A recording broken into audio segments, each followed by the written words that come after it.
বিশেষ নির্বাহী আদেশের মাধ্যমে প্রতি 2 বছর পর পর প্রতিবন্ধিত ধরন অনুযায়ী বিশেষ বিজ্ঞপ্তির মাধ্যমে চাকরির ব্যবস্থা করে।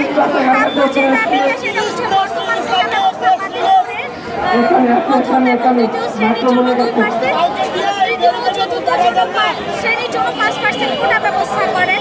তারপর আমাদের যে দাবিটা সেটা হচ্ছে বর্তমান যে শ্রুতির এবং নীতিমালা আছে সেটা যেন সংস্কার করেন।